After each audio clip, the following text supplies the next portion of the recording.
Vou pedir para abrirmos a Bíblia justamente em Jeremias 18. É um texto bem conhecido, já foi até citado hoje.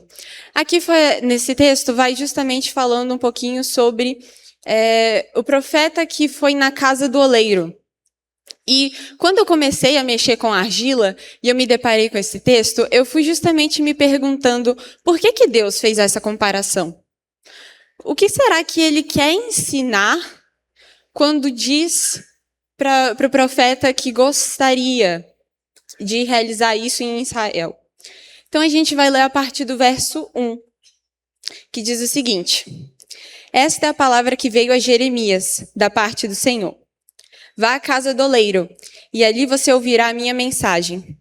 Então fui à casa do oleiro, e o vi trabalhando com a roda. Mas o vaso de barro que ele estava formando estragou-se em suas mãos. E ele o refez, moldando outro vaso de acordo com a sua vontade. Então o Senhor dirigiu-me a palavra: Ó comunidade de Israel, será que eu não posso agir com vocês como fez o oleiro? Pergunta o Senhor. Como barro nas mãos do oleiro, assim são vocês nas minhas mãos, ó comunidade de Israel. Eu não me considero uma oleira, apesar de ter esse hobby de justamente mexer com argila. Eu acho que eu estou bem longe disso. Mas justamente sabendo que Deus ele tinha uma representação com base nesse profissional e com essa argila, eu pensei, que lições será então que eu consigo aprender a partir dessas minhas novas experiências? Então eu fui juntando os passos a passos do procedimento de justamente mexer com argila, fazer uma escultura, até juntar essas lições. E justamente também trazer aplicações espirituais para ela. Então, justamente uma das primeiras coisas que a gente precisa ter muito bem claro é quem é o oleiro e quem é o barro. Isaías 64:8 diz: Mas agora, Senhor, Tu és o nosso Pai. Nós somos o barro, e Tu és o nosso oleiro, e todos nós somos obras de Tuas mãos. Além desse verso justamente nos deixar bem claro que Deus é o oleiro e nós somos o barro, aqui também vai dizer que todos nós somos obras de Tuas mãos. Então, uma das principais coisas que une o oleiro com o barro é esse processo de uma obra, de uma transformação. Aquele punhadinho de terra, de argila, que é transformado em outra coisa. Pode ser uma escultura, pode ser realmente um vaso, mas a gente tem que entender que as aplicações aqui é justamente a obra que Deus quer fazer em nós, a transformação que Ele deseja fazer em cada um. Então, o primeiro passo, quando a gente vai começar a ter um projeto, é justamente um planejamento. Ter noção de qual argila vai utilizar, quais ferramentas, qual que vai ser o resultado final esperado. Todo esse planejamento. E isso é inteiramente função do oleiro. Não é o próprio barro que decide o que ele vai fazer ou como será feito, ou até mesmo quanto tempo. Então, como barro, o que nos cabe em relação ao oleiro? Se o planejamento é dele, e a Bíblia vai dizer em Jeremias 29:11, Eu é que sei que pensamentos tenho a respeito de vocês, diz o Senhor. São pensamentos de paz e não de mal, para dar-lhes um futuro e uma esperança. Se a gente sabe que a Bíblia nos diz que os planos de Deus para a nossa vida são bons, nós, como obra das mãos dele, nós temos que confiar. Esse é o primeiro passo.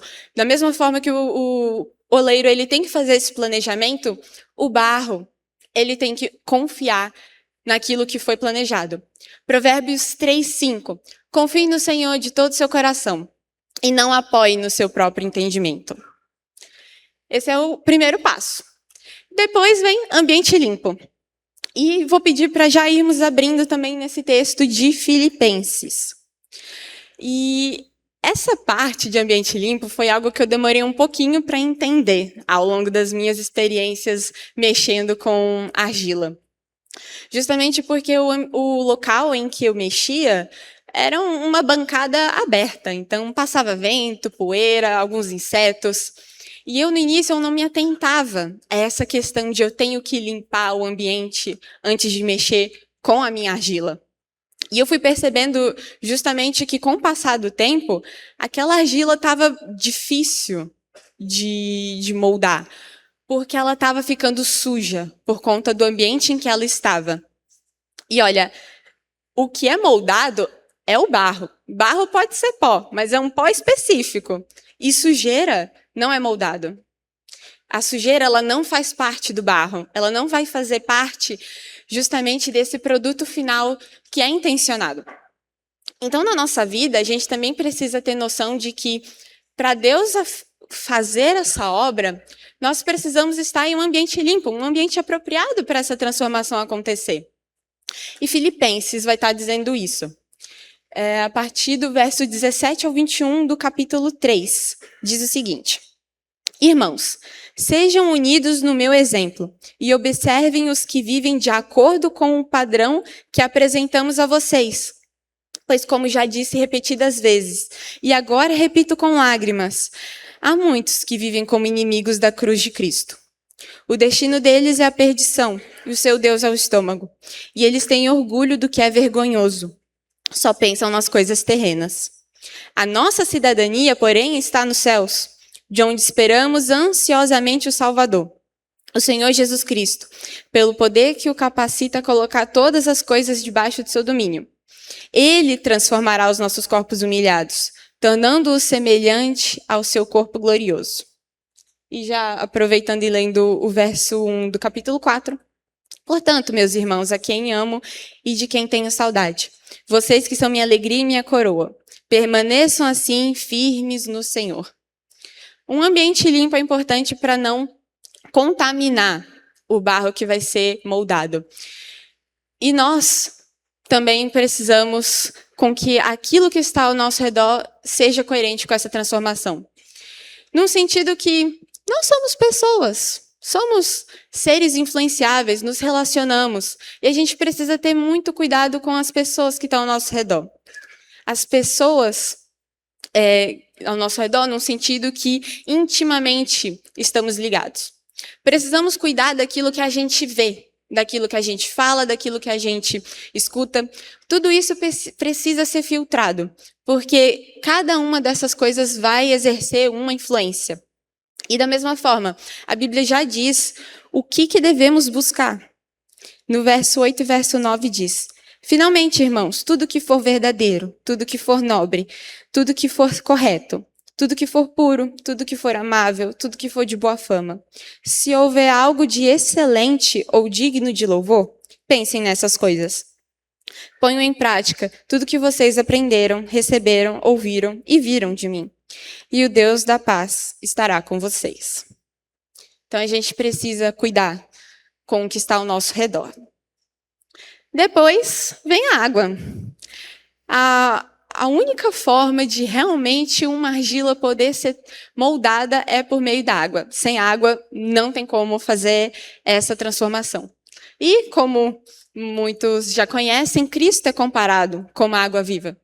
João 7, 37 e 38.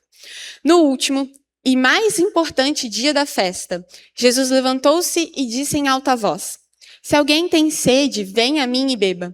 Quem crer em mim, como diz a Escritura, do seu interior fluirão rios de água viva. Sem Cristo é impossível ser transformado.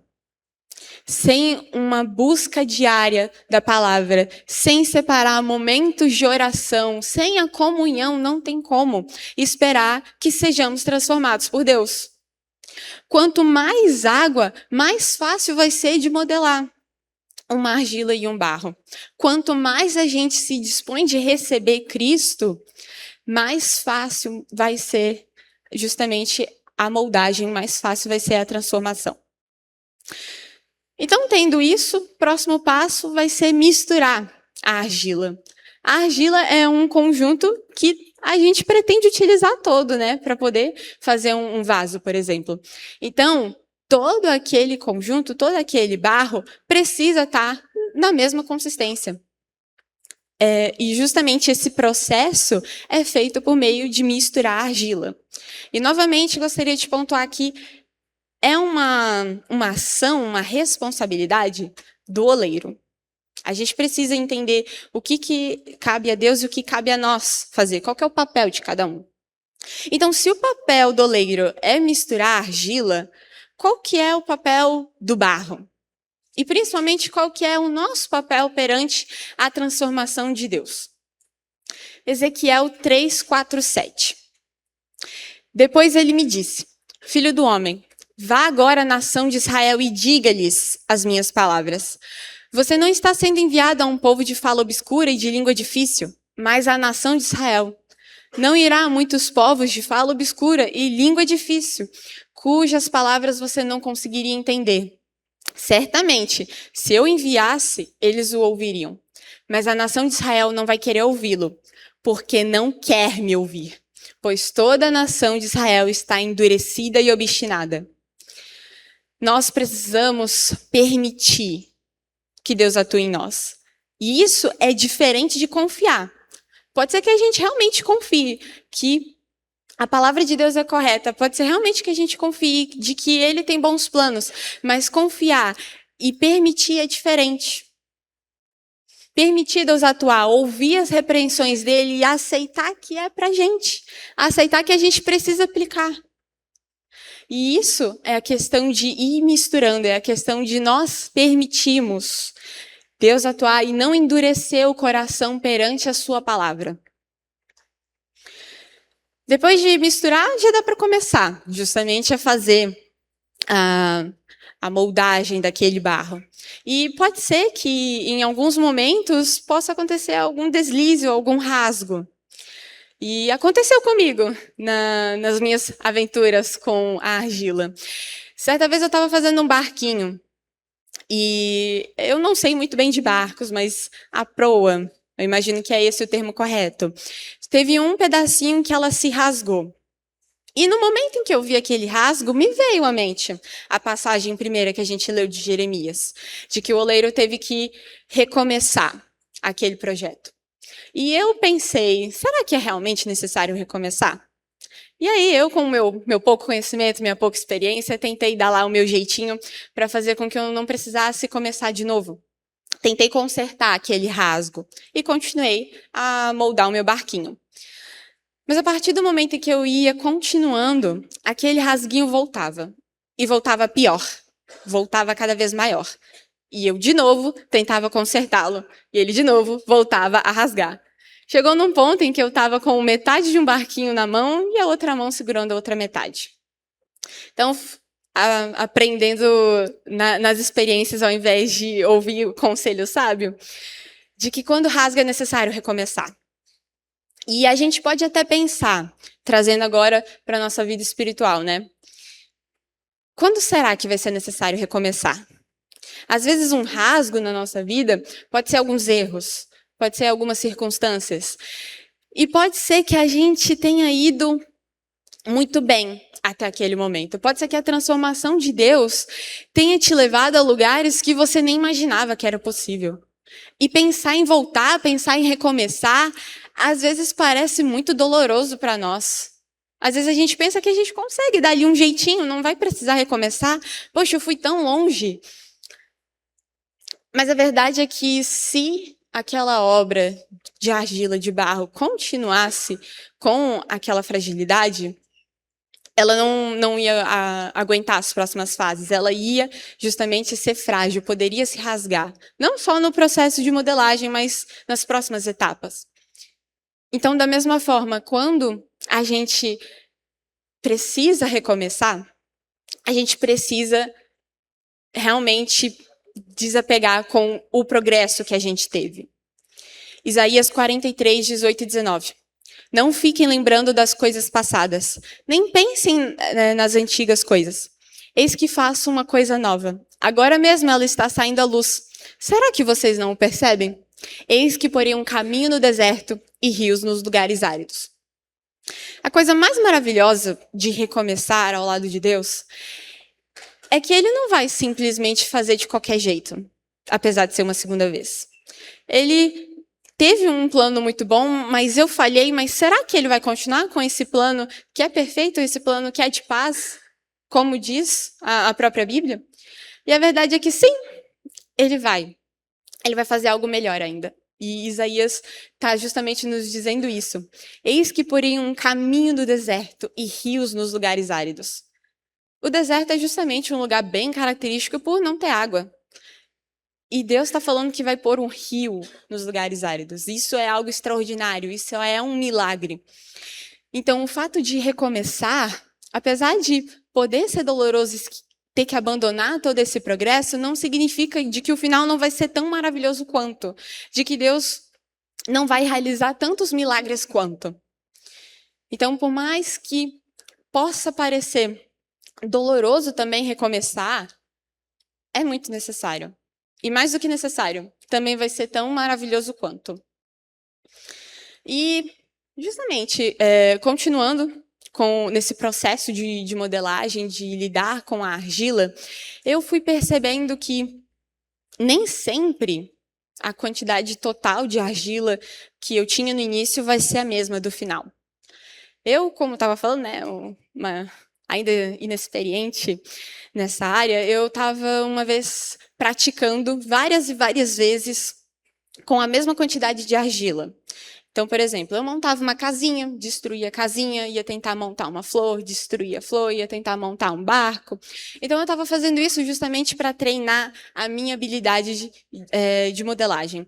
E eu fui justamente percebendo que o barro ia ficando nos materiais. O barro ia ficando na minha mão, ia ficando na mesa. Eu não conseguia devolver 100% do que eu tinha antes no início. Sempre ficava um pouquinho em algum canto. E isso me fez perceber que, justamente nesse processo de transformação com Deus, alguma parte de nós vai ficar com Deus, não vai continuar conosco. Efésios 4, 22, 24. Quanto à antiga maneira de viver, vocês foram ensinados a despir-se do velho homem, que se corrompe por desejos enganosos, a serem renovados no modo de pensar e a revestir-se do novo homem, criado para ser semelhante a Deus, em justiça e em santidade, provenientes da verdade. Nós, nesse processo de transformação, a gente vai ter que fazer renúncias e sacrifícios. Alguma parte de nós vai ficar com o oleiro, alguma parte de nós não vai ser nem utilizada, porque não faz parte justamente daquele propósito que foi planejado. E a gente precisa ter muito bem claro na nossa mente de que são necessários esses sacrifícios para que sejamos novas pessoas, pessoas renovadas de acordo com a vontade de Deus. E aí, quando a gente está fazendo aquela escultura e termina, é necessário que ela deixe um tempinho para secar. Eu, pelo menos, quando estava fazendo essas minhas esculturas ao ar livre, cheguei a algumas vezes acabar danificando quando eu tentava transportar de um lugar ao outro, porque ainda estava muito frágil, era muito recente, estava ainda molhado com a água, tinha vários fatores. Então, eu fui percebendo que era necessário com que aquela pequena escultura secasse antes de prosseguir, antes de colocá-la em outro lugar. E às vezes a gente se cansa de esperar, né? Nós somos, às vezes, meio impacientes. Mas a palavra nos incentiva o contrário. Romanos 8, 25. Mas se esperamos o que não vemos, com paciência o aguardamos. Não só as promessas de Deus devem ser esperadas com paciência, mas o processo em que já estamos vivendo também precisam de paciência. Salmos 27, 11, 14. Ensina-me o teu caminho, Senhor. Conduze-me por uma vereda segura por causa dos meus inimigos. Não me entregues ao capricho dos meus adversários, pois testemunhas falsas se levantam contra mim, respirando violência. Apesar disso, esta certeza eu tenho. Viverei até ver a bondade do Senhor na terra. Espere no Senhor. Seja forte e coragem. Espere no Senhor. Justamente por ser um momento frágil para a obra, é justamente um momento em que o inimigo vai querer atacar. Vai ser um momento em que a gente vai precisar não só de paciência, mas de perseverança. Porque Cristo, ele está realizando a boa obra na gente. E o inimigo não quer isso. Então a gente precisa de coragem e de força do Senhor para que a gente possa esperar, para que a gente possa ser transformado por ele. E aí, a última etapa é passar para o fogo e do forno. E é algo interessante até pensar que a argila, o barro, ele precisa ser colocado a altas temperaturas para que ele se consolide. E quando eu digo altas temperaturas, não é igual o fogão de casa que fica com 200 graus Celsius. É, às vezes, mais de 1000. E dependendo da peça, vai precisar fazer uma primeira secagem, depois uma segunda. E cada peça vai ter um tempo diferente no fogo. Não tem como estabelecer um padrão para todas. E isso nos traz justamente a lembrança de que o fogo e o forno são as provações pelas quais passamos. Tiago 1 vai dizer: meus irmãos, considerem motivo de grande alegria o fato de passarem por diversas provações, pois vocês sabem que a prova da sua fé produz perseverança. E a perseverança deve ter ação completa, a fim de que vocês sejam maduros e íntegros, sem que falte a vocês coisa alguma. E no verso 12, bem-aventurado aquele que persevera na provação, porque depois de aprovado receberá a coroa da justiça, que Deus prometeu aos que o amam. A aprovação, ela não está aqui como uma forma de ver se a gente vai falhar.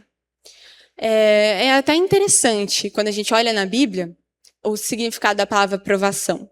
Em Êxodo, justamente quando Deus manda o maná, quando Deus tira a água da rocha, é usado o termo de que Deus está provando o povo dele.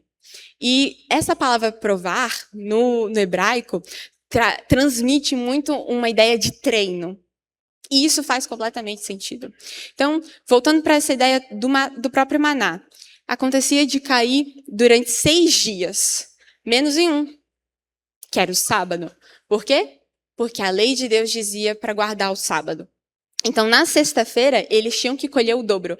E era o único dia em que, colhendo o dobro, aquele maná não ficaria apodrecido. E isso era um treino para Israel aprender que durante 6 dias eu vou trabalhar. No 6º dia eu vou até me preparar para o 7º. E no sábado eu vou descansar. No sábado eu vou adorar o meu Senhor. Então as provações, elas estão justamente para consolidar essa transformação que Deus faz na nossa vida. E é por isso que elas causam alegria. É por isso que a Bíblia diz para ser grande motivo de alegria. A perseverança e a transformação, elas são verdadeiras e são reais. Então, para finalizar, gostaria de convidar para abrir novamente a Bíblia em Romanos. E eu diria que esse conjunto de versos é realmente muito cirúrgico, muito certeiro para finalizar, para fechar essa questão de transformação. Romanos 12, 1 e 2. Portanto, irmãos, rogo pela misericórdia de Deus que se ofereçam em sacrifício vivo, santo e agradável a Deus. Este é o culto racional de vocês. Não se amoldem aos padrões deste mundo, mas transforma-se pela renovação da sua mente, para que sejam capazes de experimentar e comprovar a boa, agradável e perfeita vontade de Deus. Então, agora analisando um pouquinho mais esse verso. O primeiro vai estar justamente dizendo sacrifício vivo, culto racional. Essa transformação que Deus faz em nós, apesar de ter todos esses passos a passos e essas lições que fui apresentando, ela ainda assim é feita por racionalidade. Racionalidade no sentido de eu escolho ser transformado por Deus. Eu escolho confiar de que os seus planos são bons para minha vida. Eu escolho prestar atenção no que está ao meu redor, filtrar, para que eu esteja cada vez mais apta a ser transformada por Deus. Eu escolho buscar Jesus mais na minha vida para que Ele me transforme. Eu escolho não endurecer meu coração. Eu escolho permitir com que Ele me molde. E eu escolho aceitar que às vezes vai ser necessário recomeçar. Então eu escolho recomeçar quando Deus me dizer que sim. Eu escolho fazer as minhas renúncias. Eu escolho, por Deus, eu escolho passar alegre nas provações. Isso é um culto racional. Isso é um sacrifício vivo. Não é fácil. Mas a Bíblia diz que nós seremos capazes de comprovar e experimentar a boa, agradável e perfeita vontade de Deus. Então, por mais que não seja fácil, eu tenho certeza de que todos nós temos a convicção de que vale a pena. E o verso 2, quando falam, não se amoldem ao padrão deste mundo. O mundo também vai querer te transformar. O mundo também vai querer produzir algo em você. E a gente não pode permitir com que a nossa transformação seja com base no mundo, mas tem que ser com base no nosso Deus. No que Ele diz para nós. E Ele também vai estar continuando dizendo, mas transformem-se pela renovação da mente. E é interessante o uso da palavra renovação, porque é novo de novo. Então a gente precisa entender que esse processo de transformação vai acontecer algumas vezes. Na verdade, vai acontecer todo dia. Porque todo dia nós precisamos mais de Deus, todo dia nós precisamos ser mudados. E é por isso que há uma escolha. E é por isso que Deus quer transformar a gente. É por isso que Ele quer atuar em nós todos os dias. Vou convidar para vocês ficarem de pé, para a gente poder fazer uma oração.